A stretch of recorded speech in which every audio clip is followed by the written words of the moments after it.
नमस्कार दर्शक मित्रों, मैं हूं दिया खटवानी और स्वागत है आपका के न्यूज में। चलिए गौर करते हैं टॉप 100 खबरें फटाफट पर। इजराइल में 8 पार्टियों की गठबंधन सरकार बन चुकी है। रविवार रात नफ्ताली बेनेट ने प्रधानमंत्री पद की शपथ ली। बेनेट को कट्टरपंथी यहूदी के तौर पर जाना जाता है। इसके अलावा वो कुछ बड़ी टेक कंपनियों के मालिक भी हैं। 2 साल चीफ ऑफ स्टाफ भी रहे हैं। इसे संयोग कहे या कुछ और की बेनेट उन्हीं बेंजामिन नेतन्याहू को कुर्सी से हटाकर प्रधानमंत्री बने हैं, जिन्हें उनका राजनीतिक गुरु माना जाता है। नेतन्याहू को कुर्सी खोनी पड़ी और वो महज एक सांसद की कमी से। यहाँ हम नए इजरायली पीएम बेनेट के बारे में कुछ बातें जानने की कोशिश करते हैं। बेनेट ज्यादातर यहूदी टोपी लगाकर रहते हैं। वे फिलिस्तीन का वजूद ही नहीं मानते। उनका कहना है कि इस क्षेत्र में सिर्फ इजराइल है, लेकिन रविवार को बहुमत साबित करने के दौरान उनके सुर बदले नजर आए।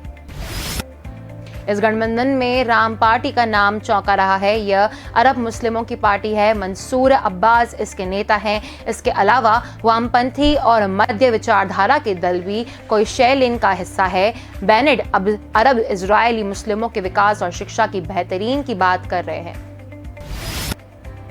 बेनेट ने खुले तौर पर फिलिस्तीन की आज़ादी और उसके अलग मुल्क बनाए जाने का सैकड़ों मर्तबा विरोध किया।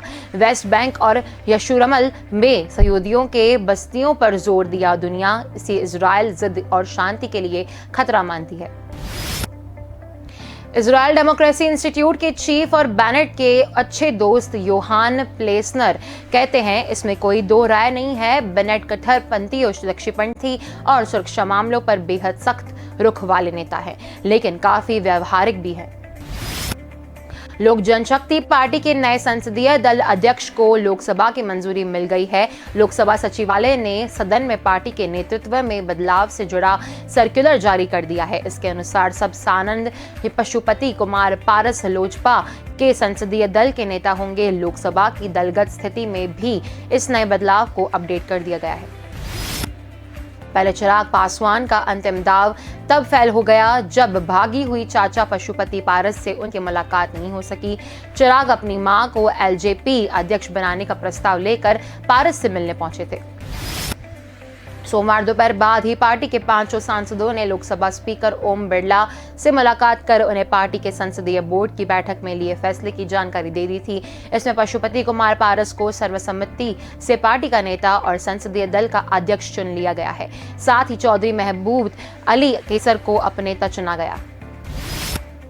रविवार देर रात ही एलजेपी में टूट के बाद चिराग पासवान राष्ट्रीय अध्यक्ष पद छोड़ने को तैयार हो गए थे। सोमवार सुबह चिराग अपने चाचा पशुपति पारस से मिलने पहुंचे थे। 1.5 घंटे घर के बाहर खड़े रहने के बाद उन्हें अंदर आने की परमिशन मिली, लेकिन मुलाकात नहीं हो सकी। चिराग को लेकर पार्टी में जबरदस्त नाराजगी थी। पार्टी के विधायक तो पहले ही एलजेपी का दामन छोड़ चुके थे। अब 5 सांसदों ने चिराग पासवान को अध्यक्ष समेत सभी पदों से हटा दिया है। रविवार देर शाम ही चली एलजेपी सांसदों की बैठक में इस फैसले पर मुहर लग गई है। 5 सांसद आज चुनाव आयोग को भी इसकी जानकारी देने वाले हैं। अमेरिका की कंपनी नोवैक्सी के बनाए वैक्सीन के तीसरे फेज के ट्रायल के नतीजे आ गए हैं। कंपनी ने सोमवार को बताया कि कोरोना वायरस के खिलाफ यह काफी असरदार साबित हुई है। वैक्सीन ने माइल्ड, मॉडरेट और सीवियर डिजीज में 90.4% फाइनल एफिकेसी दिखाई है। ये ट्रायल ब्रिटेन में किए गए हैं। बेहतर रिजल्ट की वजह से जल्द ही इस वैक्सीन को इमरजेंसी यूज की मंजूरी मिलने की उम्मीद बढ़ गई है। ये वैक्सीन अलग अलग वेरिएंट से प्रोटेक्ट करने में भी कारगर रही है। दुनिया भर में वैक्सीन की कमी के बीच कंपनी ने ये नतीजे जारी किए हैं। नोवावैक्स और भारत की company serum institute of India ने साल में कोरोना वैक्सीन के 200 करोड़ खुराक तैयार करने का करार किया है।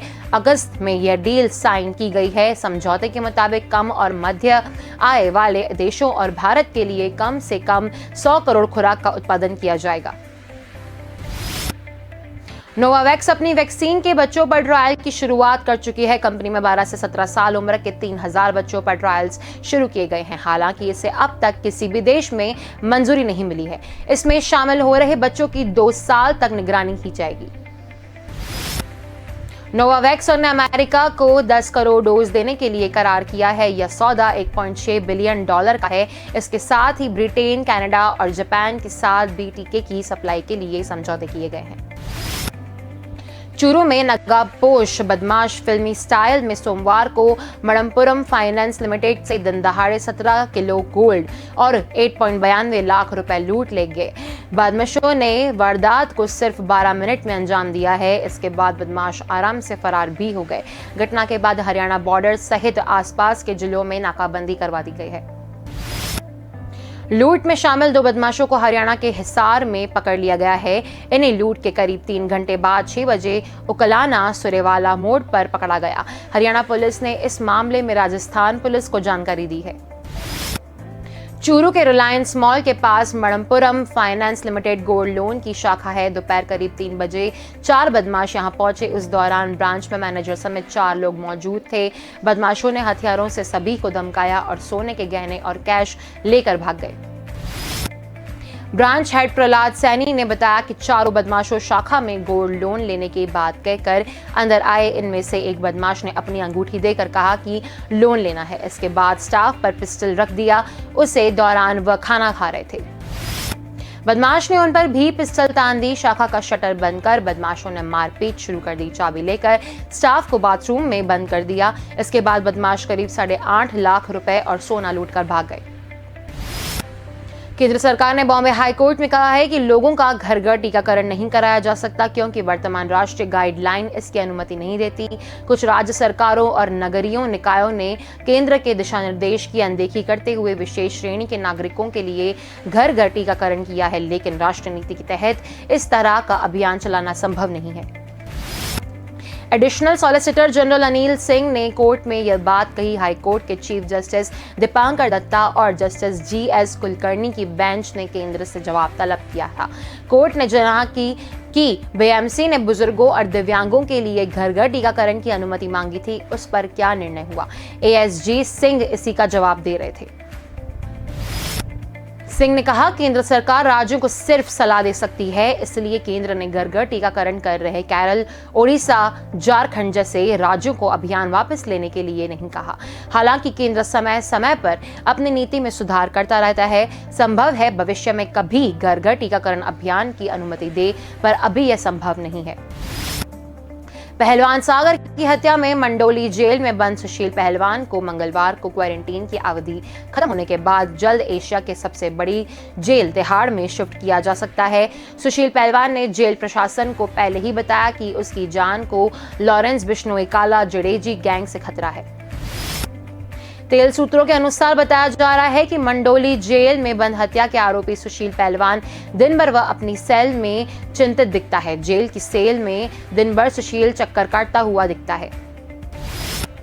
पहलवान सागर की हत्या के मामले में बीते 23 दिन को सुशील कुमार को गिरफ्तार किए जाने के बाद 2 जून को उसे पुलिस रिमांड खत्म होने पर मंडोली जेल में भेजा गया था। यहां जेल संख्या 15 से सुशील को अलग सेल के भीतर 14 दिन के लिए क्वारंटीन किया गया था।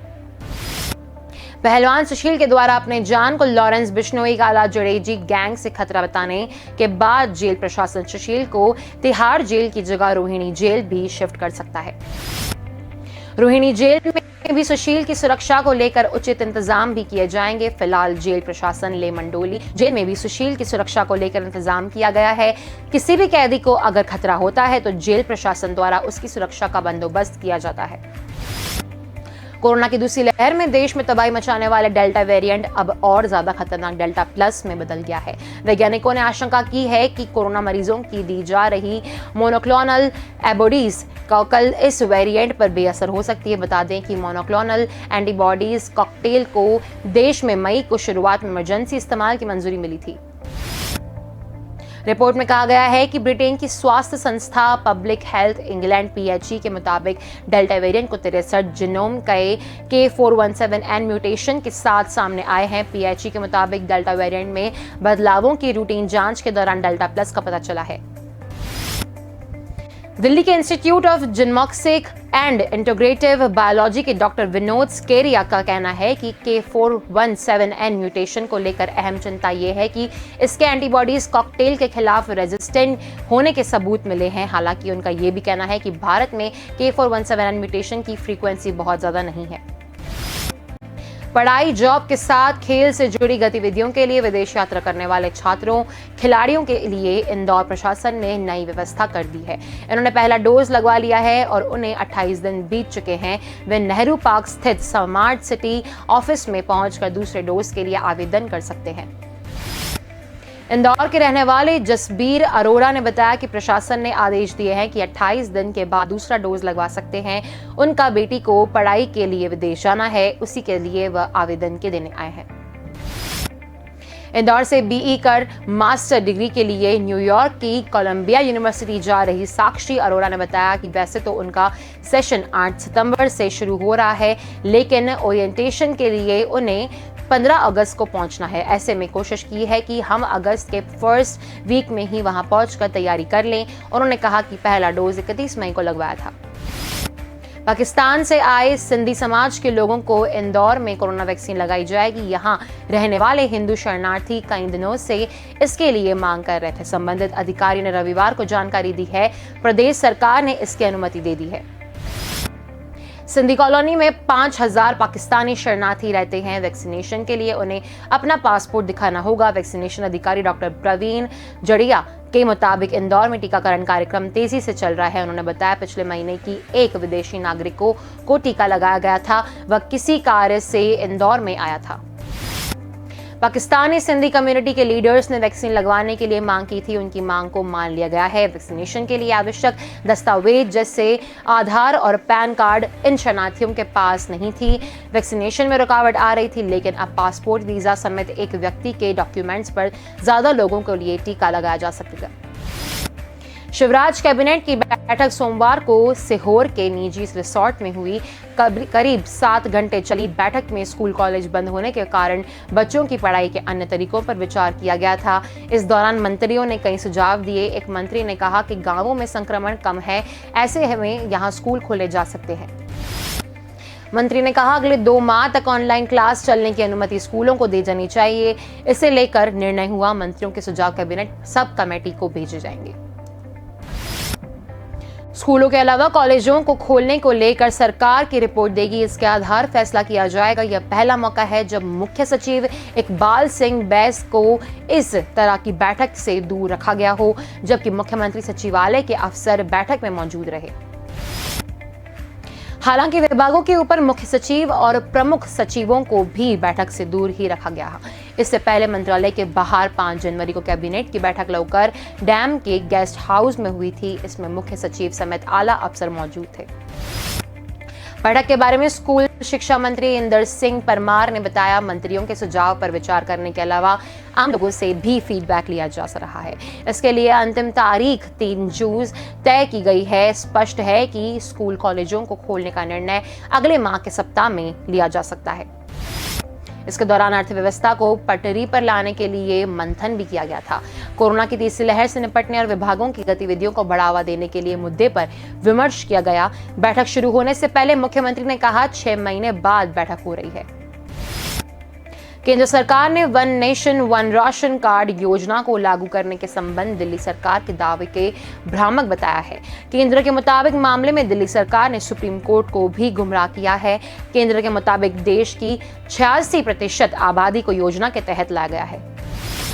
सुप्रीम कोर्ट ने प्रवासी मजदूरों का पलायन रोकने व उनके पुनर्वास व मदद संबंधी मामले में स्वतः संज्ञान लिया है। इस मामले की सुनवाई के दौरान 11 जून को अदालत ने कहा था कि सभी राज्यों को one nation one ration card योजना लागू करनी चाहिए। कोर्ट ने केंद्र सरकार से सभी राज्यों को योजना से जोड़ने के मुद्दे पर जवाब मांगा था।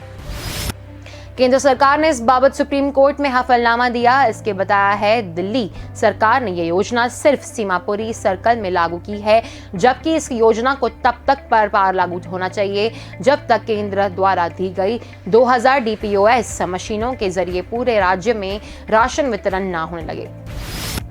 दिल्ली सरकार ने अलग तरीके से श्रेणी के राशन कार्ड का वितरण भी केंद्र सरकार के पेट्रोल पर साझा नहीं किया। इससे दिल्ली में रह रहे 1000 सरकारों सब्सिडी वाले खाद्यान्न कोटे का लाभ नहीं मिल रहा है।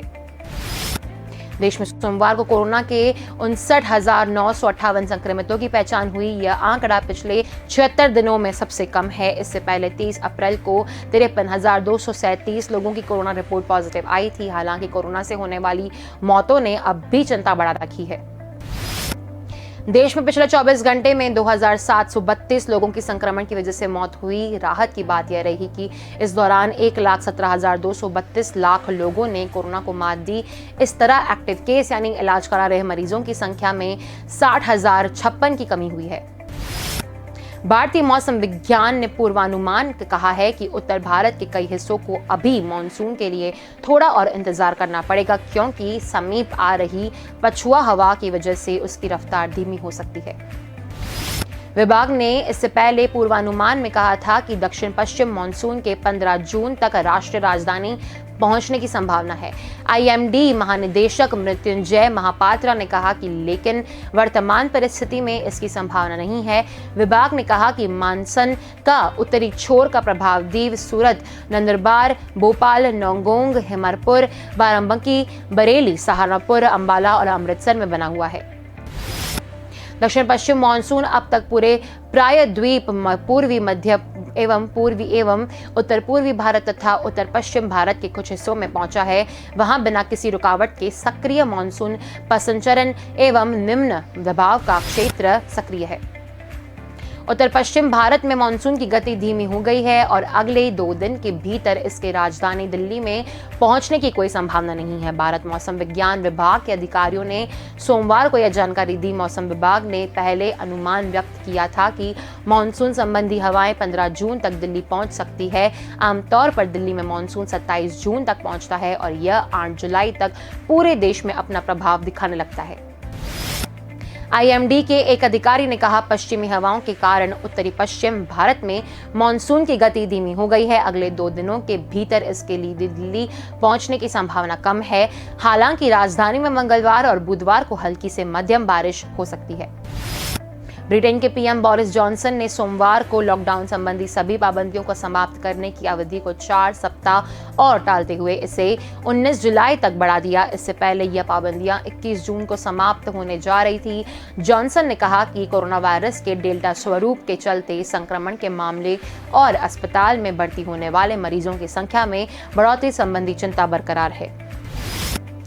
जॉनसन ने कहा कि अभी थोड़ा और इंतजार करना बेहतर होगा। साथ ही उन्होंने उम्मीद जताया कि 19 जुलाई पाबंदियों को समाप्त करने का अंतिम दिन होगा और इससे और विस्तार देने की जरूरत नहीं पड़ेगी। पीएम ने कहा, अब हम 40 साल की उम्र में अधिक के लोगों को कोविड-19 टीके की दूसरी खुराक देने में तेजी लाएंगे ताकि उन्हें वायरस से अधिकतम सुरक्षा मिल सके। वैज्ञानिकों और स्वास्थ्य अधिकारियों ने एक दूसरे से दूरी बनाने के सभी नियमों को खत्म करने में देरी करने का आग्रह किया है ताकि टीकाकरण का दायरा और बढ़ाया जा सके। साथ में बुजुर्गों को टीके की दूसरी खुराक दी जा सके और युवा आबादी को पहली खुराक लगाई जा सके। राज्य से नौकरी, जॉब या खेलकूद गतिविधियों के लिए विदेश जाना चाहता है तो उसके लिए सरकार ने कोरोना वैक्सीनेशन के नियमों में बदलाव किया है। कोविशील्ड की दूसरी डोज को 84 दिन बाद लगाए जाने का नियम है। उस नियम में ऐसे व्यक्ति को छूट मिलेगी। विदेश जाने वाले व्यक्ति को अब राज्य में 84 दिन से पहले वैक्सीनेशन की दूसरी डोज लगाई जा सकेगी। पिछले दिनों केंद्र सरकार ने नया नियम निकलते हुए कोविशील्ड की एक डोज के बाद दूसरी डोज लेने के बीच दिनों को अंतर 84 कर दिया था और दूसरी डोज 7 से 9 हफ्ते के बीच में लगा सकते हैं। ऐसे अधिकांश लोग जिनके एक डोज मई में लग चुकी है, उनका नंबर अब जुलाई अंत तक आएगा। तो खबरें फटाफट में बस इतना ही। अधिक जानकारी के लिए देखते रहिए के न्यूज़। नमस्कार।